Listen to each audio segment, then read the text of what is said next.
Hello, everyone, and welcome to your next episode of MHEDA Talks. I'm your host, Shari Altergott, Chief Experience Officer at the CX Edge. Well, I have a special treat for you guys today. Somebody that you might be familiar with, maybe from whiskey tastings at various MHEDA events. It's Buddy Bockweg. He's the CEO of Be Simple. Welcome, Buddy. Yeah, thanks. Thanks for having me. Yeah, we love the organization. When you talk about our experience stuff, that comes passionately. We're in Kentucky and Indiana, and being able to bring bourbon along with us always is a good way to gather a group of people. So yeah, fun Yeah. to be here. Thanks for having me. No, thanks for being here. And I know a lot of people have attended. I said whiskey. I get them confused sometimes, but your bourbon tasting in the past. Well, it's the Um, all bourbon is whiskey, but not all whiskey is bourbon. So you said it right. right. So I was really excited about this topic today. We're going to focus our conversation on AI. And I think, especially in this industry, as well as some other industries, a lot of the AI conversation has been around marketing, which there are tremendous benefits in marketing using AI technology. However, there are also tremendous benefits of using AI technology in a lot of other areas within Hmm. business that I don't think has been talked about enough up until this point. So we're going to dive into that in a few minutes. But for those that maybe haven't attended a tasting or haven't met you, I'm hoping you can give us just a little introduction to yourself, maybe a little bit background about Be Simple and how you got started in this space. Yeah, sure. Yeah. So, Buddy Bockweg, CEO, co-founder of eSimple. My history, so I spent almost 20 years building supply chains for Fortune 500 companies. So I was very much in the seat of much of the organizations that are part of the association, and the fact that it was at its core, it was a distribution business. We would go out and help these Fortune 500 companies like JP Morgan Chase or Humana, a whole multitude of others, Chick-fil-A. We would help them build buildings. They needed a physical structure to do their business in. That's not what they did for a living. So they'd contract with a company like ours that would go out them and help them design and source and procure and distribute things like lighting and flooring and plumbing and furniture and fixtures and equipment. So from the almost 20 years of being in that industry and working with organizations all over the world, and the companies that made things, the companies that moved things, the companies that physically took ownership of these things, there seemed to be a common theme throughout all of them, which is this: it's just hard to get work done every day, and it seems like it's just getting worse, right? The technology over the course of 20 years should be impacting that positively. And instead, we saw it impacting it negatively. I have too many tools. None of them are connected. I don't know how to reach out to Shari. She's on this other team, but they use this other platform. And I just need this information. It becomes this: why is it so hard to physically do business every day? And surely it can be easier than what it is today. So we are in that spot of, all right, so Be Simple was really built out of that. I don't come from the software industry, but I was a buyer and user of software, obviously. And I saw the pitfalls that came along with that, which were very much in the, hey, I've invested tremendously time and money and energy. We're 18 months into an implementation of a new ERP, and it finally goes live, and it's not of great value. I mean, it's better financially, and we have some things that are, it's this whole like, I need somebody to really come into my organization and help me build out optimization, efficiency, communication, productivity, all the things that really are going to lead into the conversation we have today, Shari, which is AI. But doing it in a way that's highly beneficial to me. And so we built Be Simple to do software differently. And that's exactly what we're doing today for the material handling space, but we're also doing it for a whole multitude of industries and for companies all over North America. Well, thank you for that. I'm sure just hearing that explanation is music to people's ears as the efficiency of getting business done and the number of different technologies that are involved in that. especially material handling, because in this business, there are a lot of companies that started off as relatively small mom and pop organizations and really have grown so significantly over really the last 20 years. But maybe some of that older technology is still in place, and there's been a lot of bolt-ons, and now things aren't talking to each other in the right way. So I think that's certainly something that people in this space would be very interested in. Kind of shifting back to AI, how we started, and talking about efficiencies, and the intro said that AI is used a lot in marketing. We talk a lot about how AI is used in marketing, and some people's only exposure to AI is really through things like Chat GPT and stuff like that. Oh And there's yeah. so much more opportunity in it. So I know this is kind of a big question, but I was hoping maybe you could briefly explain some of those other areas that AI is currently being used within the material handling to help businesses within the space. Yeah, sure. You're hitting on a couple things there. One, I think there's still a lot of people not using it for marketing. But Yeah, please, if you're not, I'm begging you, like that's something that it's a very short putt. Now, there's a caveat there, meaning it can't be left on its own device. It can't just be put it in and then send it out. But for creating ideas and for generating new ways of copy and message, and you want to have a LinkedIn presence now because you're seeing a huge presence of people now moving in that direction, and you want to have visibility, but you also want to have a presence. Like there's no better way to physically do that. In the time that we have lots of tools that we use on our social media side, and it's very much that like it can create 20 posts for me that I can use over the course of 4 to 6 weeks. And then from that, I can pull threads out that I see interest in, right? So it becomes not just a yeah, way to have a presence, but also physically understand what people are most interested in. So please do that. Now, outside of that, the question is okay, that's great. That's a pretty unique parlor trick. Like, how is it actually going to impact business? How are we actually going to create productivity and efficiency utilizing this technology? Um, and the answer that in our focus really is the knowledge worker space.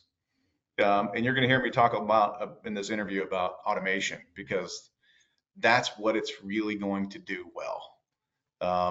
And you start thinking about the amount of people and the amount of tasks and the amount of things that have to be done in a day and all of the different processes, which are workflows that have to be completed to ensure that you get the quote out the door and it's accurate, or you're processing the order accordingly, and the order gets the information that it needs, and the information gets into the purchase orders, which gets to the suppliers that can be tracked. All these things that need to go on in the day to day of an organization that today is very much manually driven. yeah. Um, we're going to see AI, and this is what we're a huge proponent of being able to come into these companies and truly transform the way that these people work in these organizations. Really, not only the quantity of work that can be done, but the quality of work that can be done, and then the measurable outcomes that happen because of it. So that's what we're most excited about. Yeah, and I think you definitely hit on something that I've seen, especially over probably say the last 10 to 15 years. There are a lot of companies in the space that are now hiring people that are really proficient in BI as data analysts. And a Right. lot of that's driven by all of the different technologies that are gathering data, but none of them are talking to each other. And so now they have, like you said, a person that's manually extracting that information, putting it into something, and then they're also responsible for analyzing it. Now, if there's something that you can put in place to kind of take out the human element of just collecting the data, Mhm. and Yeah. help them to analyze it and focus their time on making those business decisions, I think it Oh, could save so much time and Sure. energy. The stat that we pulled out from McKinsey, which when you equate to hours within a day, 30% of a knowledge worker's time is spent either looking for information, waiting on information, or reading information that doesn't pertain to Mm. them. Just that stat alone, right? And then you couple that, you compound that with the doing menial monotonous, the like I'm taking information from this space and putting it into that space so that these people over here can see that. And it's like, well, hold on a second. Like, shouldn't that be automated? Shouldn't we have technology that is ready to facilitate that? And what's fun for us is to be the catalyst for that, is to be able to say, hey, what organizations need more than anything today is that centralized space that the entire company works in, that's highly optimized, that works automation through every single process. So it can learn and understand and do as you do, which is going to be most important for the future of these companies. I totally agree. And so, kind of staying on the topic of making those data driven business decisions, can you give any examples of business decisions that you think people have made based on AI technology, making it easier to collect that data? Yeah, so there's lots of examples that I could give to you, but there's, you look at some relatively simple ones, bottlenecks within your organization, and those bottlenecks lead to either cost overruns, expenditures that are maybe unnecessary or unknown, or you're looking at errors that are created because you have a bottleneck. So they're just trying to get through as much as humanly possible and not paying that close of attention to the I's dotted and T's crossed. And so once you can identify where the bottleneck is within the operations, and you do that through artificial intelligence, giving you this like, hey, did you know that Shari is 80% of all quotes? And you're like, I had no idea. I knew Shari was, Well, you should have inundated known. with work. Should have. She was working nights and weekends. She was maybe even complaining about the amount of work that she had, but usually, and here's my previous life, right? My previous life was I didn't have operational data, so I had to manage emotions. Yeah. And the emotion management gets businesses in a whole lot of trouble, because you can't really point to what's really going on. And that was a huge frustration in my past. Was I know Shari gets 500 emails a day. I know she's, people reaching out to her because she's incredibly responsive, which unfortunately hurts these 20 other things that she's got to do. But I don't know how to unleash that or unlock that. Right. And with AI today, it's very predictive, and it can give you insights so that you can now physically understand. It's like, hey, did you know Shari is 80% of your quotes? And oh, by the way, the three other people that you have are splitting the 20%. So when you look at opportunity, the opportunity is either to eliminate one of the other four people that are there because somebody's not holding their weight, or train them up in a way to be able to alleviate some of the pressure from Shari so that the entire organization can work better. And that's just one Yeah. example of lots of knowledge worker examples that AI could drastically impact. Really driven around the ability to better understand what's going on in your organization so you can control the outcome instead of, Right. the example I use all the time, Sherry, is most companies we see are still managing their businesses from their financials, Yeah. which is in the rears. So, an analogy I like to use, and we're in Kentucky, so this is basketball country, is it's like coaching a basketball game. You've got a team of 12 or 15 men or women that are more than capable of jumping into the game at any time, but you don't know where to place them and what offense or defense to run because you don't know the score during the game. You're getting the score at the end of the game and going, hooray, we won, or how did we lose? It's like, well, if you would have known, each moment of the game, hey, you're down by two, you should probably pivot, or you're down by, a basket, you're going to need a full court press, there's only 2 seconds left. You're making all those decisions in real time because you're analyzing data to be able to support the decisions that you're making. And that's where I think AI is going to be of great value to lots of organizations. Yeah, and I think that's such a great point because I would agree with you. I think we are managing kind of in the rears based on the financial statements. Kind of still staying on the AI topic, but just shifting to kind of the how it works. I think people talk about AI as a sort of lofty thing. And I think people understand, and I'll use ChatGPT because I think it's what most people are familiar with. We know that if I type something in ChatGPT, that it's coming up with whatever content it is based on all of this data it's collected through Google and the internet and various sources. But if I'm looking at AI to help me make business decisions based on my Mhm. own business, Correct. it's not going to get that information from the internet or from another place. So, how is AI collecting that data and learning my business to help me make the right decisions that are customized, to our business and what we're doing? So great question, Sherry, because you're getting into the how do I actually apply it in a meaningful Yeah. way? Yeah, because you're right. Um, we're moving into generative AI. So your chat GPT, right? It's not just learning and knowing and understanding, it's actually doing, right? It's generating something of value for you. And to your point, the only way it can generate anything is to have a tremendous amount of inputs that it can analyze to be able to produce something that you asked it to produce. Right. So in an organization, the first thing we tell everyone that we come in contact with is you have to have a centralized space that captures two things. One, that captures all of your data and organizes it appropriately so that it can be utilized in an effective way. And two, it captures the motion of actually what's being done. So you think about the beautiful thing about artificial intelligence is it's not just machine learning. It's not just taking data in and then you're asking it questions and producing some type of analysis. It's actually learning. So when you start learning, it can take the motion as well as the data. Uh, the caveat here is you got to have a partner and you have to have a place. Yeah. Meaning the organization now, it's not your ERP, it's not going to be your CRM, it's not going to be your Microsoft Office suite.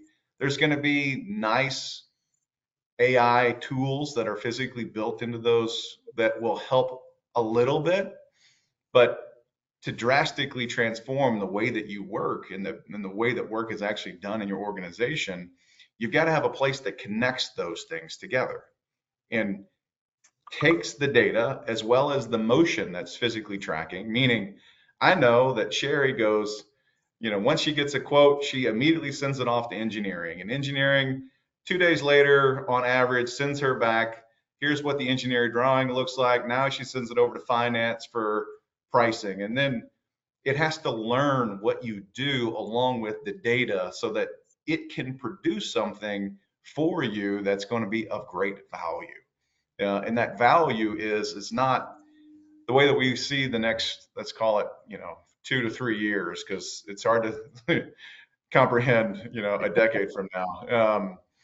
We start seeing this. Think about commercial airlines and the pilot, right? In the commercial airline space, the pilot itself doesn't fly the plane physically the entire time, right? It's there to ensure that the systems are working on its behalf because it knows what it should be doing, what elevation, what, the things that are coming to make sure that it goes up or down and communicating with the pilot constantly. So what we're working towards and what's exciting, I think, for every organization because of the labor market and it's not ever going to improve in the US. It's going to be like this and probably, according to ITR economics, only get worse between now and 2030 and beyond, meaning the cost and association of per employee cost associated with bringing new people into your organization. So to do more work with less bodies, you've got to be able to have a technology that's doing work on your behalf. And it has to have a space to learn from, and the motion has to be um, identified so that it is now going, hey, Sherry, you go from doing work every day to managing work every day. And you're there for the exceptions, or I've got to have more information, or hey, this one it doesn't seem to be right. Can you put your eyes on it and confirm for me? All those, and that's in the very near future. We're talking Right now, we can do that for our clients in some capacity as we're working through ensuring that their data is worked into an LLM and the motion is captured appropriately that we can actually respond back to. But I think you're going to see it really, rear its head between now and the end of the year and moving into 2025. Yeah, I totally agree. I totally agree. So now that we kind of sort of understand how it works, and it's a big leap, I think, for a lot of companies. And I think you made such a great point of saying that, the first step is really kind of getting all the data centralized. And I think that might be the hardest step Yep. for a lot of organizations just because of how their technology is currently structured. Mhm. And I think it's such a good insight because I have a lot of tools that offer AI technology, but if none of those tools are talking to each other, it's just giving me these little pieces, and I'm not really getting the full benefit of using AI. Mhm. Sure. Being in this industry for a while and selling automation to a lot of end users in the distribution world, the big fear of whether it was a technology or a piece of machinery about automation was, well, this is going to eliminate jobs and people are going to be put out of work because of automation. And, Yeah. we had some good explanations of why that isn't actually true and the labor market and things like that. And Correct. it's interesting now.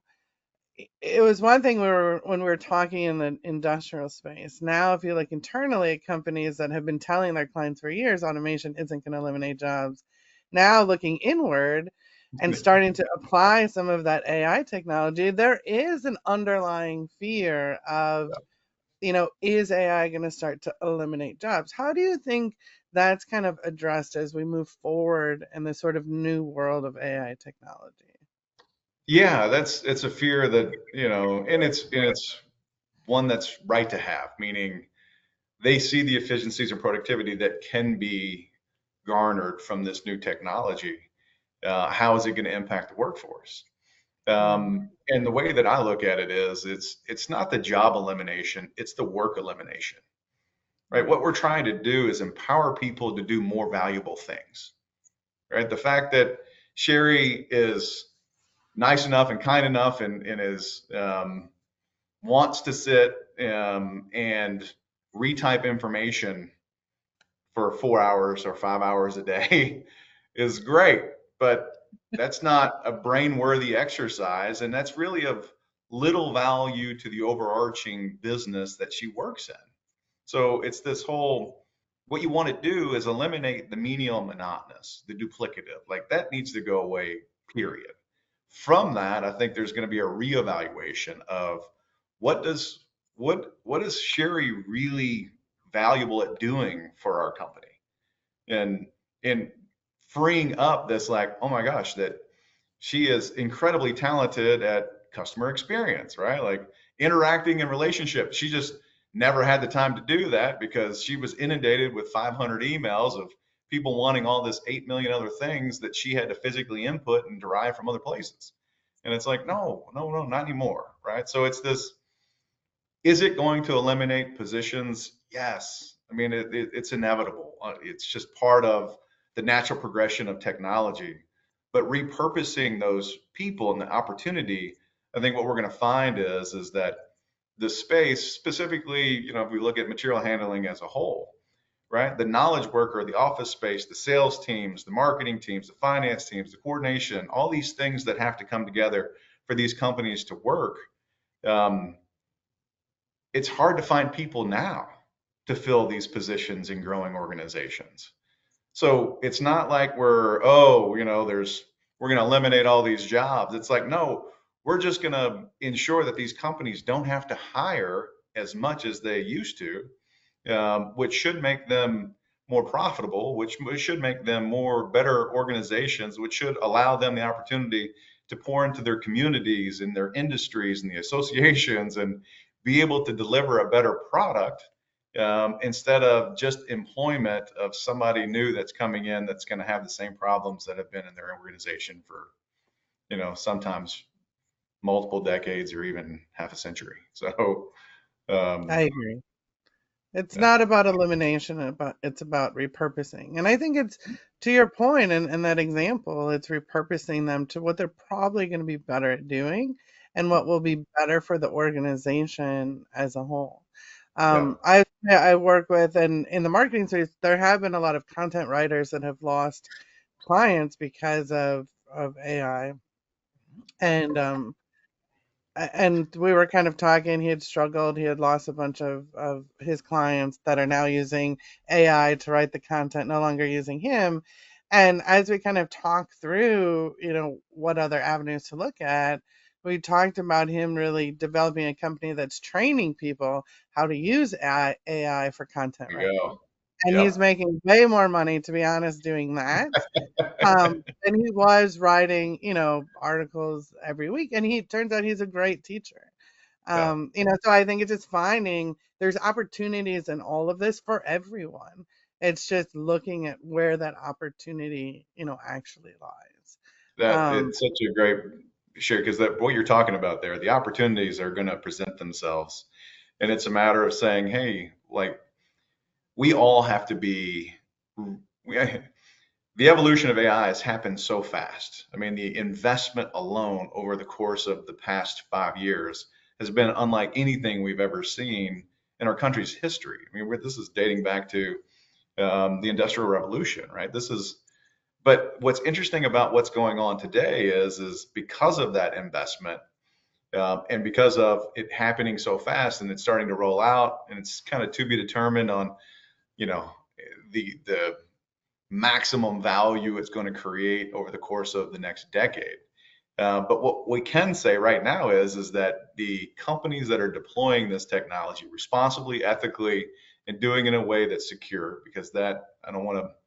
There are things that coincide with that, which is why these you find a good partner because the partnership is yeah, where it's really going to be of great value. But you're going to find that these companies now are providing really unique opportunities for their employees, which yeah, you look at your customer experience, but we talk about employee experience all the time, which is like, what are you creating of great value for the person that's physically in your organization? What is that? How did they get excited about what you're doing and what you're investing in and the opportunity that they have to do really amazing work to impact the community and the associations and the industries as well as their clients? And it becomes this the ones that are making this investment, the employee base is really fired up and jazzed up because they're like, hold on, they're progressive in their approach, and we want to be a part of a company that is out there looking to kind of upend the status quo instead of just become part of it. I agree.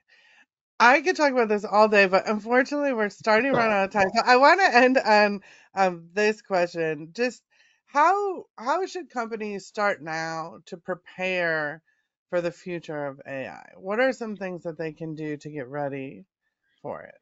Yeah, so the first thing is I would strongly suggest every organization to start looking at their processes, right? Like how do we actually get work done every day? What are the SOPs, the standard operating procedures for all these different things that go into an organization? Who's responsible for what? How does it work today? Um, Yeah, because to me, that's that first, like, hey, we're going to have to get better. Yeah, before we get better, though, we're going to have to change, which means we're going to have to start somewhere. The evolution is going to have to happen.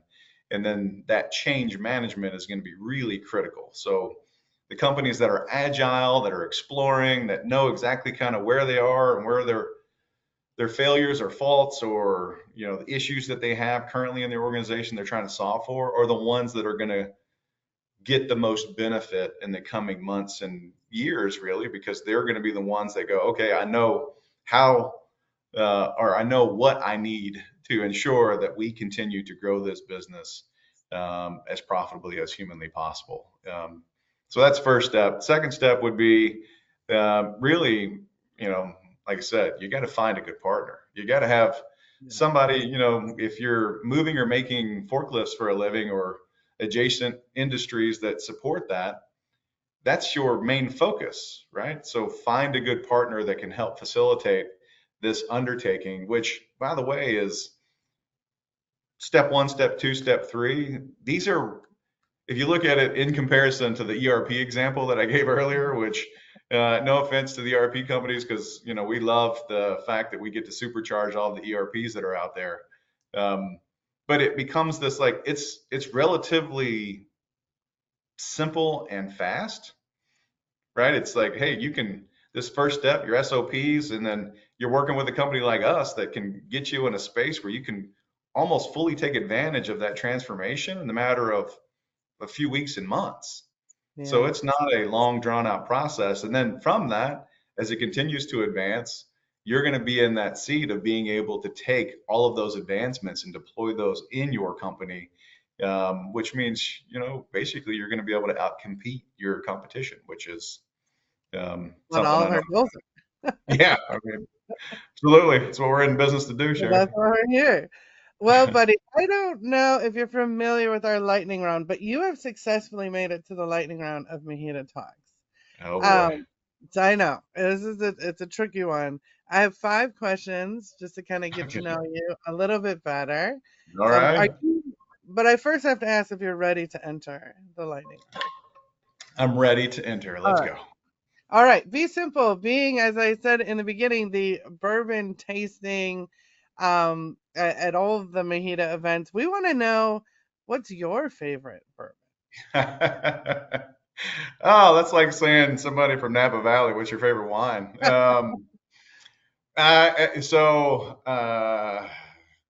Angel Envy makes a rum cask rye, because I like to have a bourbon after dinner, and it's a great finish to a dinner. It's like a dessert. So I'd say that's probably my favorite as of right now. Yeah. All right. Would you rather be given $1 million right now or be given the ability to read people's minds forever? But you $1 million can't turn it right off. now, Sherry. I don't want to read people's minds. I I know. know how to invest that and compound that over the course of, however many years God gives me on this planet left. But to read people's minds seems to be like, oh, It's true. no. Scary. If there was a hair in your soup at a restaurant, would you return it or would you just take the soup out or the hair out? Yeah, I'd have to return it. There's something about hair that just grosses me out. What dish do you cook the best? Ooh, steaks. Hands down, no question. Yeah. Do you put your seat back on an airplane? I I try not to. Okay. There are some morning flights and some late evening flights. I just need to catch up 15, 30 minutes. But yeah, for the most part, I try not to. Awesome. Well, buddy, you made it through the lightning round. Thank you for those answers. And thank you so much for spending some time with us today. I really am so excited about the future of AI and to kind of see where, especially companies in this space, take it and how they utilize this technology.